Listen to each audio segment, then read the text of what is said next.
Shalom Bapak Ibu Saudara yang kasih Tuhan. Tiba saatnya kita mau tinggikan Dia, kita mau sembah Dia, karena Dialah Bapa yang kekal. Amin. Mari sama-sama kita bangkit berdiri.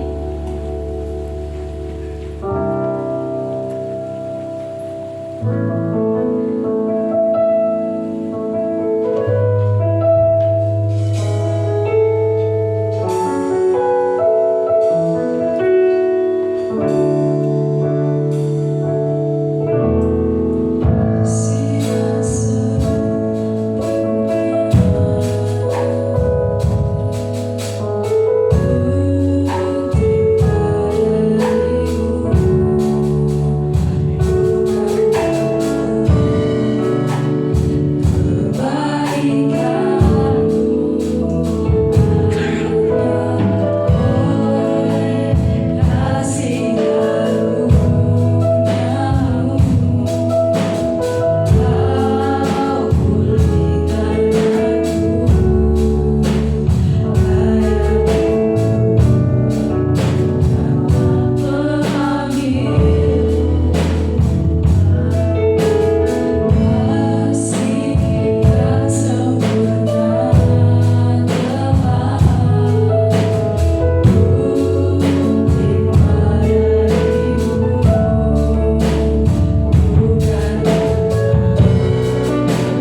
Engkau kuduskan setiap hati kami, Engkau kuduskan setiap pikiran kami Tuhan. Kami siap Tuhan untuk memuji dan besarkan nama-Mu.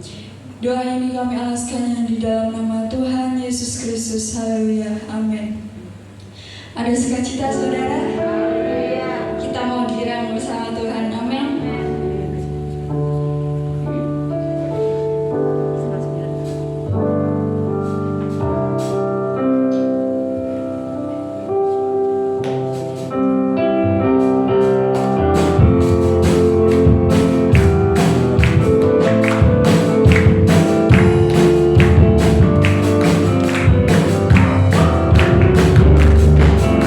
Asal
layak ditinggikan, Kau yang layak untuk dimuliakan Tuhan. Haleluya Yesus, terima kasih Tuhan. Kami sudah memuji dan memuliakan nama-Mu ya Bapa. Kiranya puji-pujian kami menjadi dupa yang berbau harum di hadapan-Mu. Puji-pujian kami menyenangkan hati-Mu ya Bapa. Terima kasih Tuhan Yesus, terima kasih Engkau baik dalam kehidupan kami ya Bapa. Jikalau sebentar Tuhan, kami mau mendengarkan sebagian dari firman-Mu. Engkau urapi kami semua Tuhan, biar kami duduk tenang untuk mendengarkan firman-Mu, agar kami mengerti apa yang Kau mau dalam kehidupan kami. Terima kasih Tuhan, beracara dalam hidup kami ya Bapa. Terima kasih dalam nama Tuhan Yesus Kristus, kami sambut firman-Mu. Haleluya, amin. Shalom. Shalom. Haleluya. Puji nama Tuhan, bersyukur pada saat malam hari ini kita kembali lagi untuk ada dalam hadirat Tuhan, memuji Tuhan, menyembah Tuhan.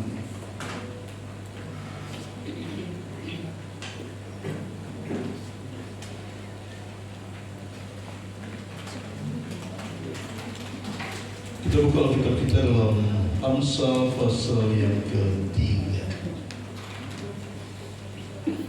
Amsal pasal yang ketiga ayat 1 sampai yang keempat.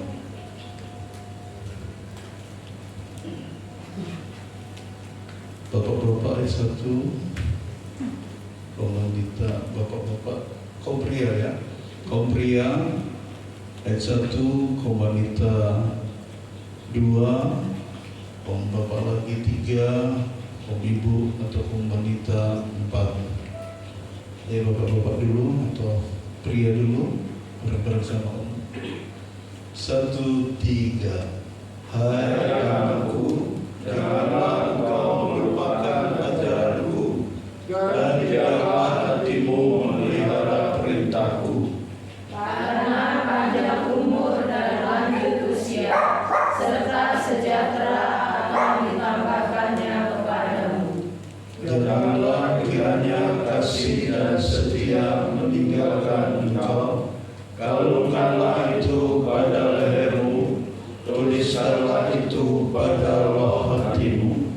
Maka engkau akan mendapat kasih dan penghargaan dalam pandangan Allah serta manusia. Amin. Sebenarnya saya ingin sampai selesai satu pasal ini, tapi rupa-rupanya setiap ayat boleh dibilang itu mutiara-mutiara yang harus dijelaskan yang begitu indah, terlalu panjang. Itulah sebabnya 4 ayat saja, karena itu ayat 5 itu juga bagus sekali kalau itu nanti juga disampaikan, cuma waktunya kayaknya tidak cukup. Oke, kita lihat ayat 1. Hai anakku, janganlah engkau melupakan ajaranku. Amsal pasal 3 adalah tulisan dari seorang Raja Salomo yang terkenal dengan hikmatnya. Saat saya membaca bagaimana ada seorang ratu dari negeri Seba datang kepada Salomo mau menguji, ngetes hikmat Salomo, seberapa jauh sih, seberapa dalam pengetahuan, seberapa hebat Salomo. Ternyata Ratu Negeri Seba menyimpulkan hikmat Salomo yang aku dengar baru separohnya. Hikmatnya saudara, baru separohnya. Demikian juga dengan kekayaan yang dia dengar, tidak ada apa-apanya. Bahkan saat saya membaca seterusnya, Ratu Negeri Seba saat pulang membawa pundi-pundi atau apa biasa kalau memberikan kepada raja, upeti. Seorang raja atau ratu memberikan upeti kepada seorang raja, dan Alkitab berkata saat itu begitu banyak, luar biasa, Saya lupa, jadi itu ada tercatat di Dua Tawarikh itu tadi pagi kita baca itu ya. Saat Ratu Nirgiseba pulang, Salomo memberikan oleh-oleh, dan jumlah yang diperoleh oleh Ratu Nirgiseba lebih banyak dari apa yang ratu ini berikan kepada Salomo. Hebat Salomo, kekayaannya luar biasa, hikmatnya luar biasa. Nah, dari hikmat yang Tuhan beri kepada Salomo, Raja Salomo, ada beberapa petuah atau amsal atau nasihat yang tercipta oleh raja ini. Dan dia katakan dia sebagai seorang yang penuh hikmat. Dia tahu bahwa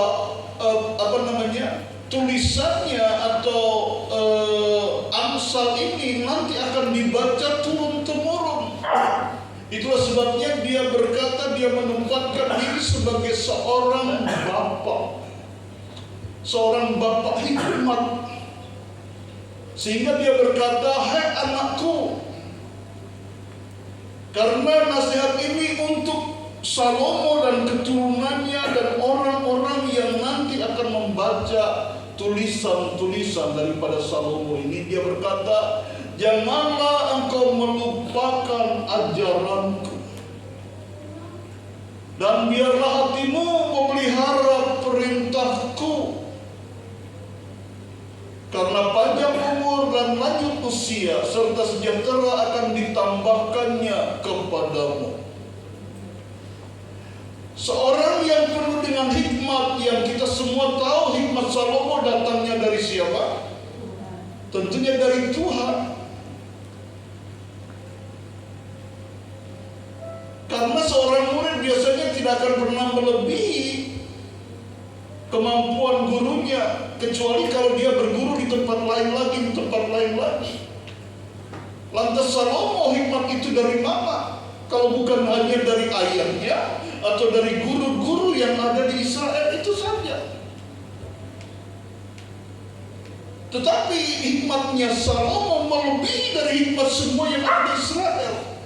Artinya memang hikmat yang bersifat supranatural, yang lebih dari sekedar ia dapatkan dari guru-guru yang selama dia belajar di negerinya selaku anak seorang raja.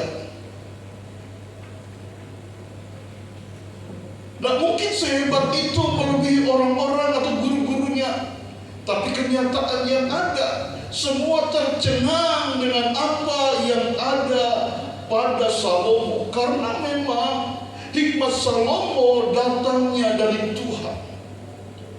Pengalaman pribadi, pengalaman supranatural yang dia berikan kepada Allah saat itu. Bagaimana dia berhubungan dengan Tuhan bahkan lewat mimpi. Ada pengajaran-pengajaran yang diberikan. Dan bahkan dalam mimpi pun Allah berfirman kepada Salomo, "Apa yang engkau tidak minta akan aku berikan." Dalam mimpi itu Allah juga berfirman kepada Salomo, "Apa yang engkau mau berikan? Apa yang engkau mau minta daripadaku?" Karena Allah saat itu benar-benar disenangkan oleh Salomo dengan persembahannya, dengan Salomo membangun bait suci yang luar biasa gagah megah.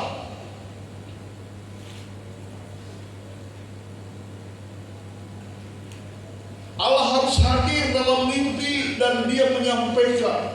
Dalam mimpi pun Salomo menjawab dengan kerendahan hati. Harusnya kan saat mimpi kebetulan, saat mimpi ya permintaannya yang aneh-aneh. Ternyata enggak. Salomo meminta sangat sederhana. Jangan jadikan aku kaya supaya aku tidak melupakan Engkau. Jangan jadikan aku miskin supaya aku tidak mempermalukan Engkau. Berikan aku hikmat supaya aku bisa memimpin bangsa sebesar ini. Yang diminta Salomo adalah hikmat, tidak lebih. Tetapi Allah berkata, karena engkau tidak meminta kekayaan, karena engkau tidak meminta kekalahan musuh, karena engkau tidak meminta kemenangan atas bangsa-bangsa di sekitar, maka aku berikan kepadamu apa yang tidak kamu minta. Sebenarnya ada hubungannya dengan 1 Korintus pasal 2 itu.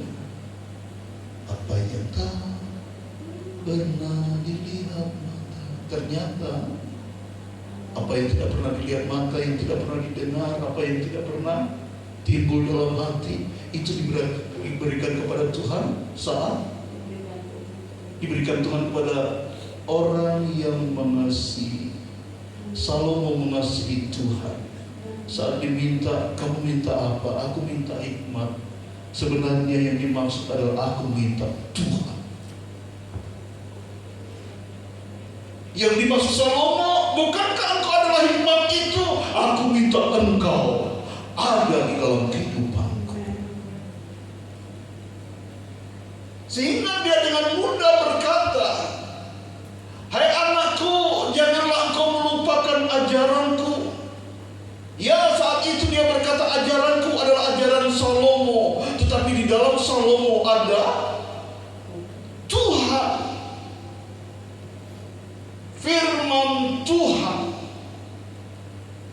Biarlah hatimu memelihara perintahku, perintah Tuhan.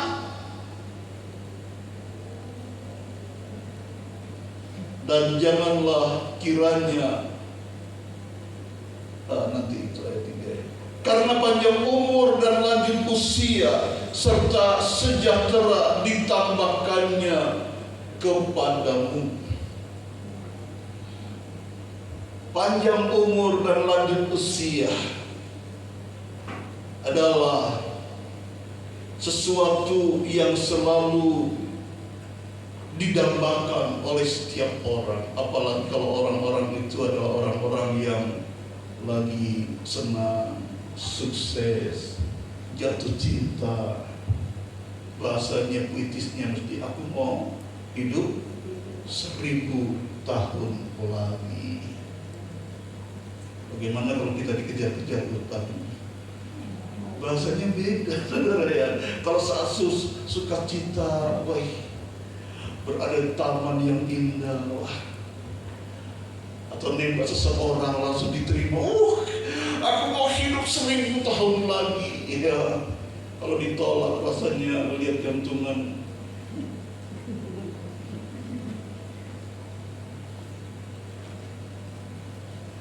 Ingin menggantung diri, ya jangan-jangan.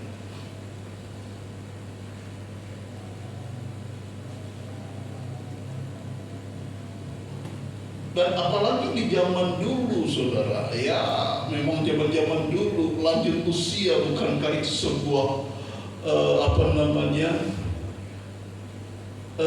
ciri khas atau tanda bahwa orang itu orang hebat.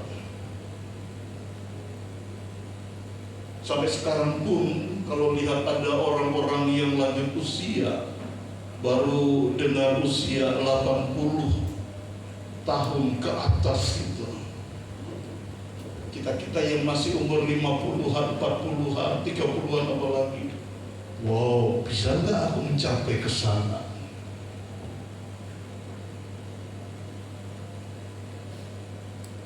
Saya bersyukur, ternyata aku sudah mencapai 55. Ya. Kalau pegawai negeri tinggal 5 tahun lagi, saudara ya. Pensiun gitu ya. Itu pun pegawai negeri tidak mau pensiun, maunya diundur lagi 63. Wah, kurang 65.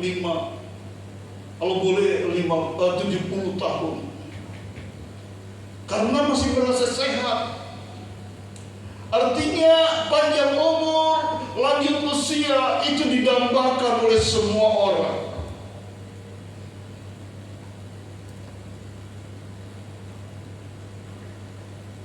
Hidup enak, hidup sejahtera, semua dapat dinikmati.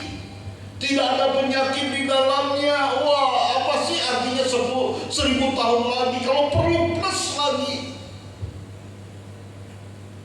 Tapi kalau kehidupan hari demi hari kok penuh dengan kesusahan, sampai ada seseorang yang didoakan, ayo saat ulang tahun semoga panjang umur, langsung yang mendoakan itu diseneni. Saudara ya, aduh aku kepingin mati kok kagak ucapkan semoga panjang umur. Ya.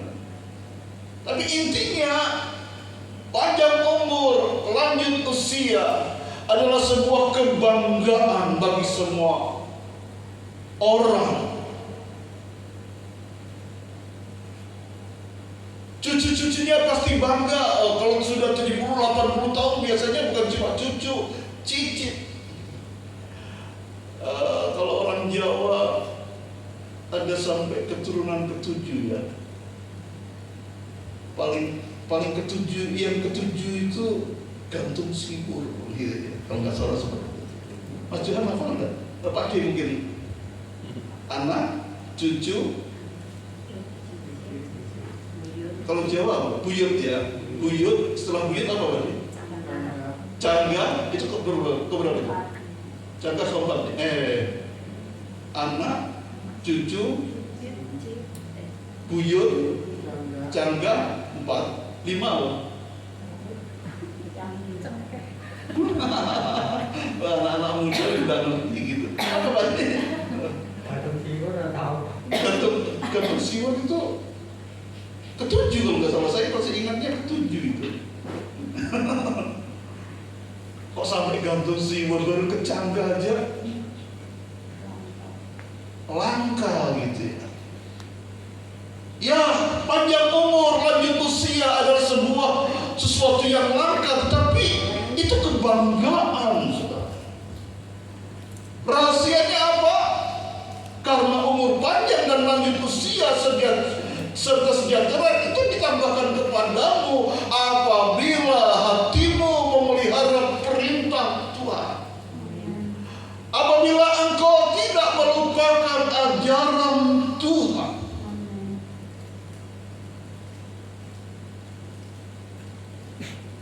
Kalau engkau hidup dalam hikmat Tuhan,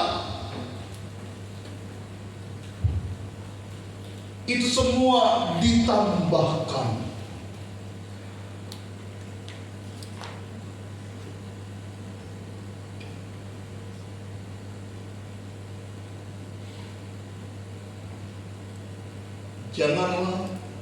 Janganlah kiranya kasih dan setia meninggalkan engkau. Kalungkanlah itu pada lehermu, tuliskanlah itu pada loh hatimu. Kasih dan setia itu yang punya cuma Tuhan. Dan itu adalah memang milik Tuhan, sifat Tuhan. Kasih dan setia. Kalau manusia banyak yang punya kasih, masalah setia, ya lihat-lihat dulu. Tapi gue di Makedonia setia, amin. Ya punya kasih, ya punya. Kok semakin sedikit jawabannya?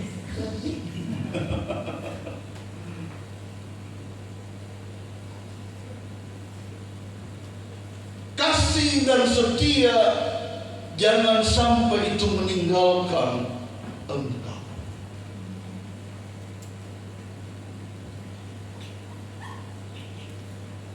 Saya senang dengan lagu yang sudah lama kita lupakan itu. Yang sampai saya sendiri lupa, tadi saya sempat terngiang tetap cinta. Terus yang kedua banyak, ku tetap setia. Ya.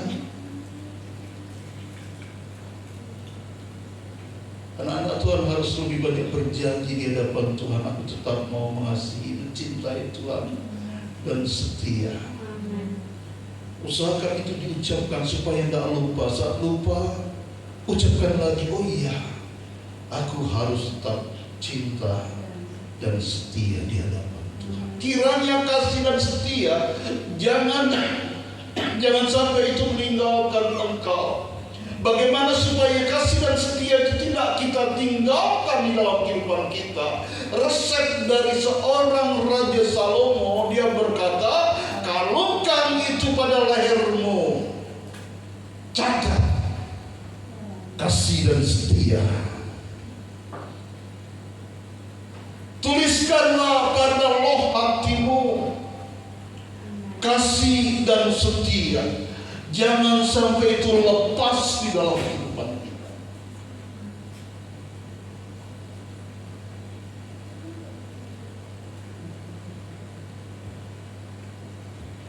Kasih dan setia, janganlah itu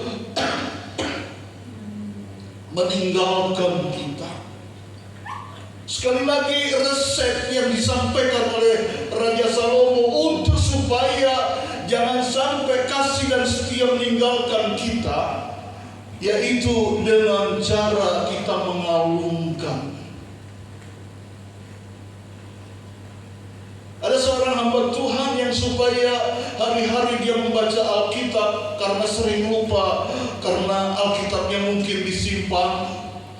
Akhirnya dia buat ayat-ayat di rumahnya. Tidak apa-apa rumahnya jelek, yang penting hiasannya adalah sebuah ayat-ayat ditaruh di dinding-dinding. Sehingga setiap kali keluar kamar mandi baca ayat. Nanti ada di dapur, lihat ada baca ayat.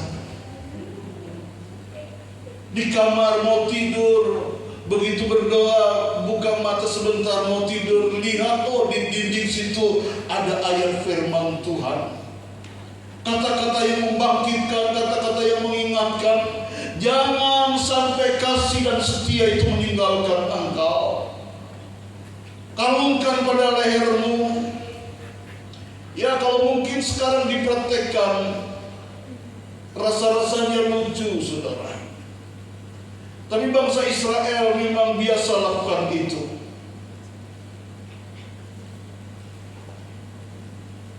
Pendidikan karakter anak untuk bangsa Israel itu sudah diajarkan oleh Allah mulai zaman Musa. Istri katakan, Musa sampaikan kepada bangsa Israel supaya mereka memperkatakan kitab Taurat itu siang dan malam kepada anak-anak mereka, baik waktu bangun, baik waktu mau tidur, baik waktu berjalan. Sehingga setiap orang tua kalau ngajak anaknya mungkin pergi ke suatu tempat, orang tuanya selalu memberikan berita-berita firman Tuhan. Ingat ya, Taurat Tuhan. Orang tua cerewet terus menyampaikan ayat demi ayat kepada anak-anaknya.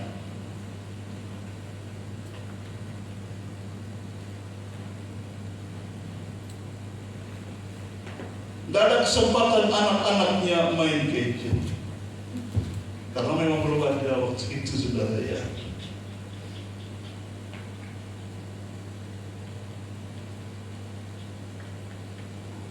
Dan hasilnya memang anak-anak mereka menjadi anak-anak yang hebat.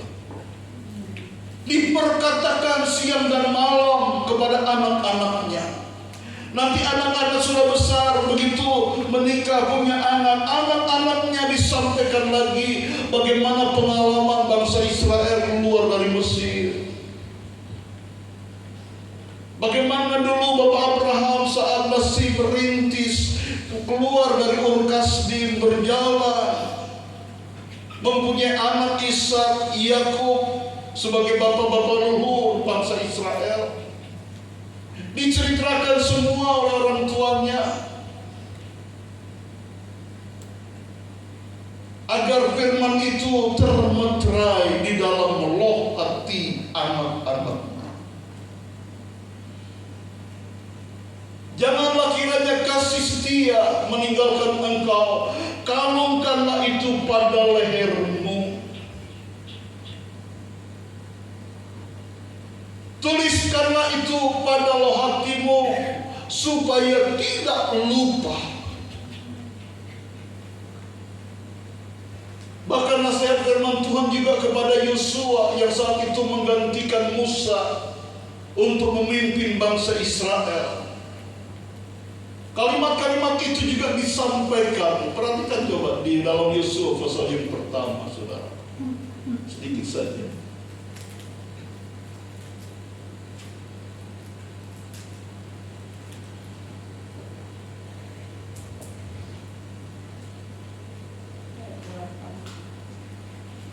Yosua pasal 1.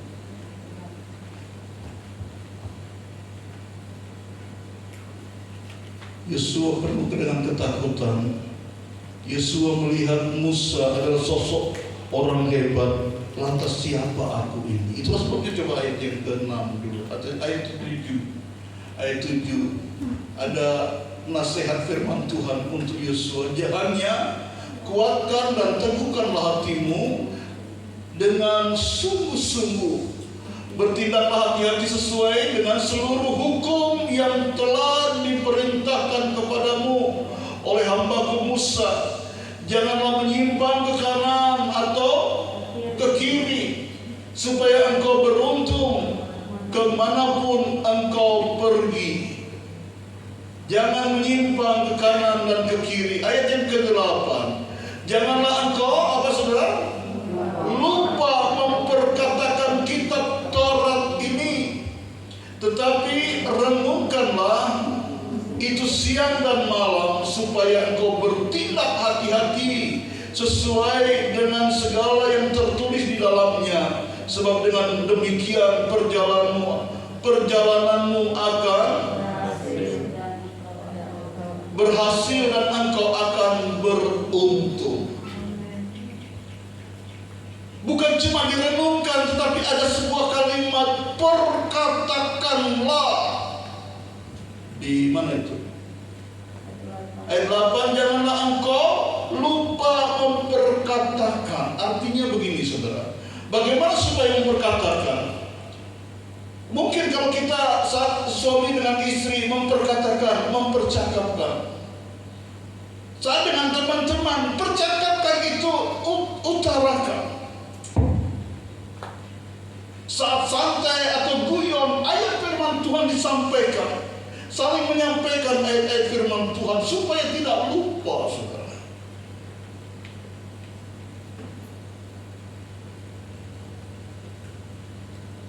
Seringkali kita mendengar, jarang sekali kita mendengar saat kita menyampaikan sesuatu gitu, ngomong-ngomong, ngobrol-ngobrol, terus kita sampaikan ayat-ayat firman Tuhan. Atau salah-salah saat kita mendengar ayat-ayat itu dalam obrolan, ikuno, sorohan, apa gitu. Ya seringkali itu yang kita dengar, saudara. Sehingga jadi untuk males. Aduh, engkau aku jalani sorohan, sampaikan ayat-ayat firman Tuhan. Alkitab berkata, Yosua dikasih nasihat, kalau engkau memang mau jadi pemimpin, perkatakan. Saya seringkali men-scroll di HP itu, lihat itu ada gubernur cantik, tapi masih cantik-cantik tak ya. Siapa itu namanya? Shirley Juanda Laos. Bahasa-bahasa kitab diutarakan. Bahkan saat dia memuji suaminya, dia berkata, luar biasa suamiku. Semua sebelum dia meninggal, ternyata setiap dia beli apapun atas nama istrinya, atas nama istrinya semua. Ibu Shirley berkata, "Pak, kenapa kok seperti itu?" Jawaban suaminya pun juga jawaban firman Tuhan. Kalau tahu apa jawabannya? Di mana hartamu berada, di situ hatimu berada. Supaya aku tetap ada di dalam kamu, makanya hartaku untukmu, supaya aku memandang kamu terus.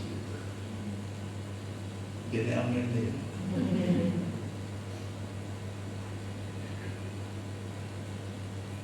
Sebelum saya dengar ucapan itu, saya sudah lakukan itu semua.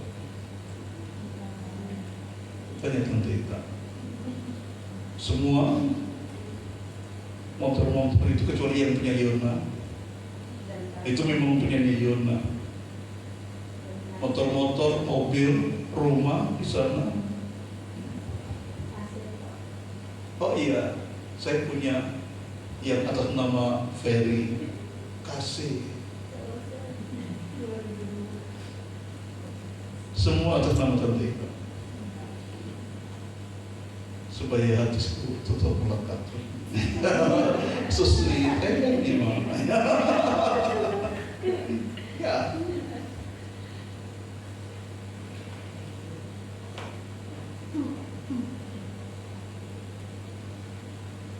Di mana hatimu? Kok jadi ke situ ya? Ya. Memperkatakan, kembali lagi kepada memperkatakan. Semua tindakan itu dasarnya Alkitab, dasarnya firman Tuhan, dasarnya kata-kata hikmah.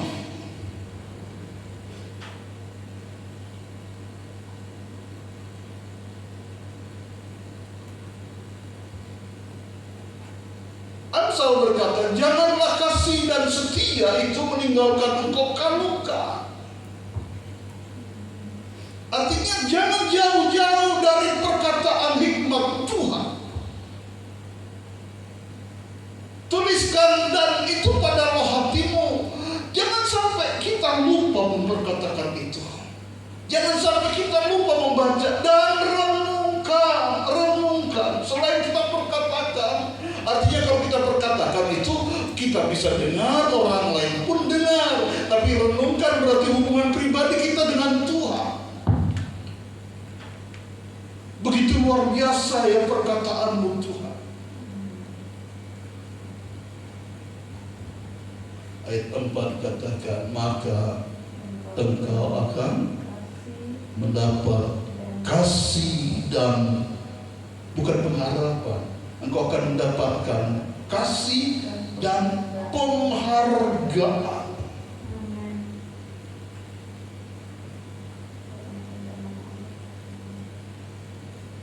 Ibu Shirley Laos, pencapaiannya luar biasa. Dan semua pencapaian itu bukan ditaruh di rumah, ditaruh di kantornya. Kenapa? Ya, supaya orang menikmati hasil karyanya. Dan tidak lupa bahasa-bahasa Alkitab disampaikan. Padahal kita tahu beliaunya memimpin di mana? Di daerah yang keras.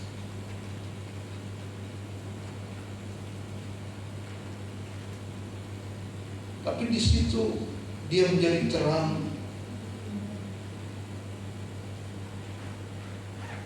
Dia pernah di suatu pulau dengan penduduk yang sangat, bahasa Indonesia nggak tahu, saudara. Suku Tokutil. Saat dia hadir ada seorang anak yang belum dikasih nama, akhirnya yang memberi nama dia. Lupa saya namanya sama. Sebuah langkah-langkah yang indah. Jadilah anak-anak Tuhan yang menjadi teladan. Amin. Itu berawal dari kehidupan yang selalu merenungkan kebenaran firman Tuhan. Orang-orang yang hidup tidak melupakan ajaran Tuhan, yang selalu memelihara perintah Tuhan. Ayat 4 katakan engkau akan mendapat kasih dan penghargaan dalam, ini yang penting juga, dalam pandangan Allah dan manusia. Ada seorang anak Tuhan, dia yang penting aku dihargai oleh Tuhan, yang penting Tuhan tahu. Orang lain tidak mau tahu, tidak memuji aku, tidak masalah. Iya sih, tidak apa-apa. Tetapi alangkah indahnya kalau pencapaian kita bukan cuma dilihat oleh Tuhan, tetapi orang-orang di sekitar kita juga melihat.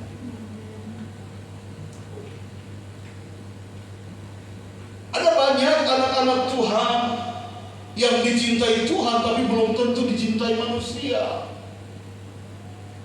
Disayang Tuhan, tapi ternyata dia lupa berbuat sesuatu pada orang-orang di sekitar, termasuk mungkin suami, istri, anak, dan lain sebagainya. Tidak mendapatkan sesuatu yang indah dari dalam kehidupan kita.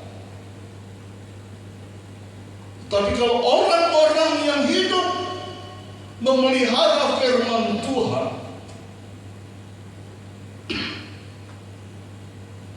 engkau akan mendapat kasih dan penghargaan baik di dalam pemandangan Allah maupun manusia.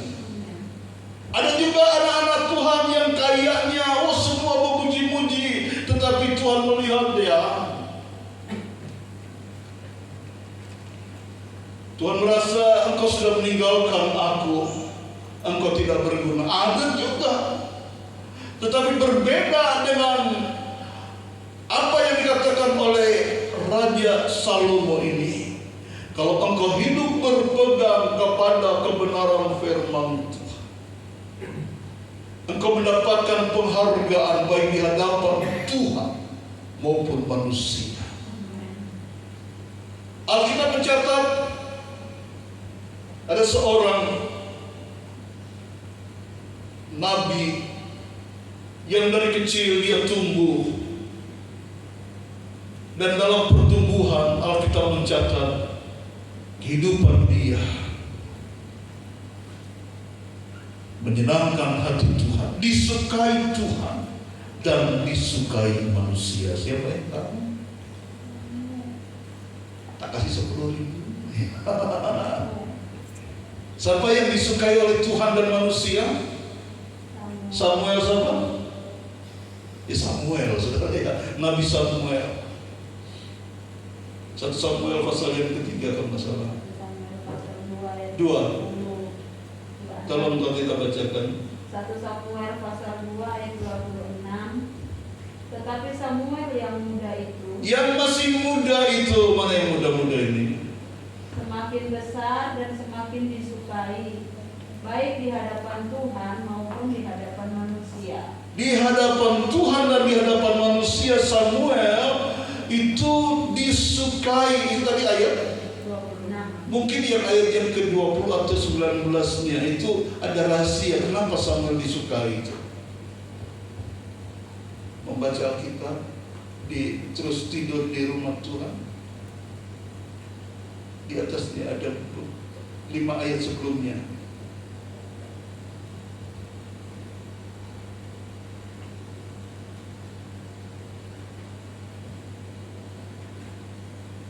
Lama ada. Tadi saya baca 1 sampai 2.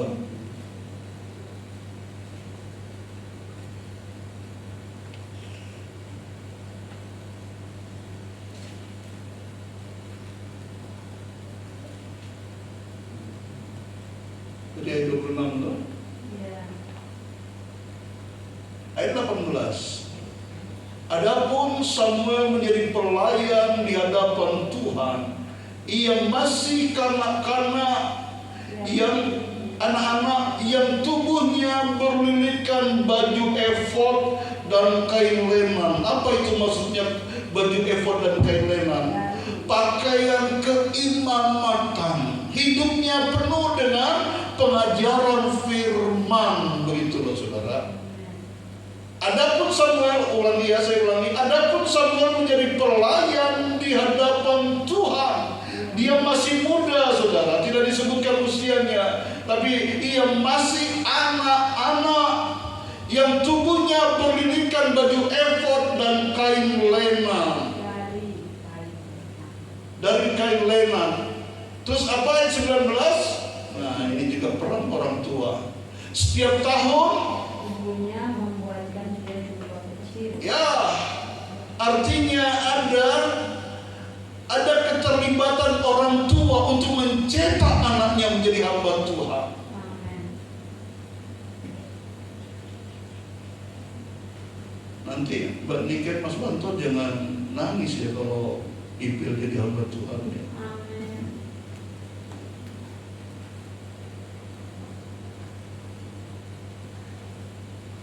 Jangan nangis nanti orang tua kalau ada anak-anak tahu-tahu hidup dekat dengan Tuhan. Karena memang engkau sudah mempersiapkan itu dengan kebenaran firman Tuhan. Tidak ada perkara mustahil. Setiap anak-anak kita bisa disukai di hadapan Tuhan dan manusia. Amin.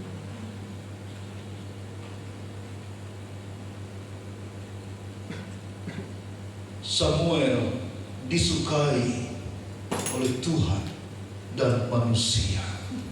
Orang tuanya sudah mempersiapkan pakaian baju efod dan kain lena, diberikan setiap tahun.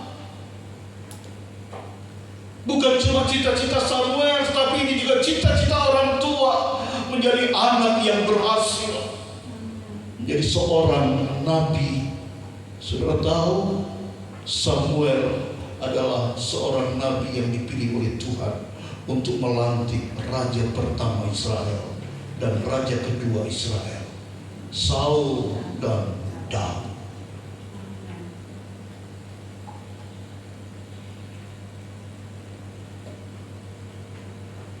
Amin. Ya, Tuhan memberkati kita, saudara. Kalungkanlah firman Tuhan itu, tuliskanlah firman Tuhan itu di dalam roh hatimu. Ku tetap cinta. Kita berikan pujian ini.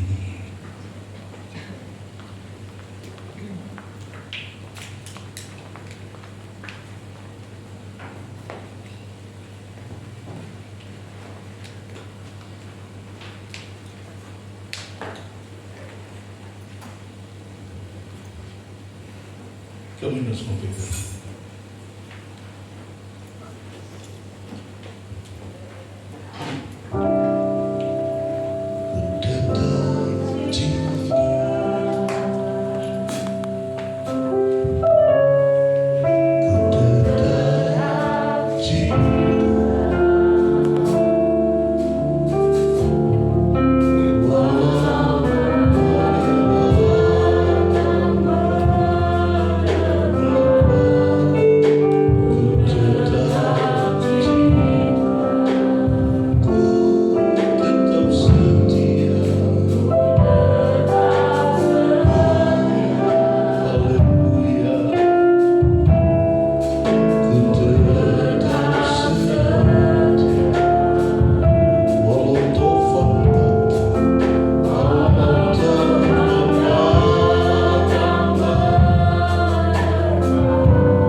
kami yang dapat berhimpun bersama di dalam rumah-Mu.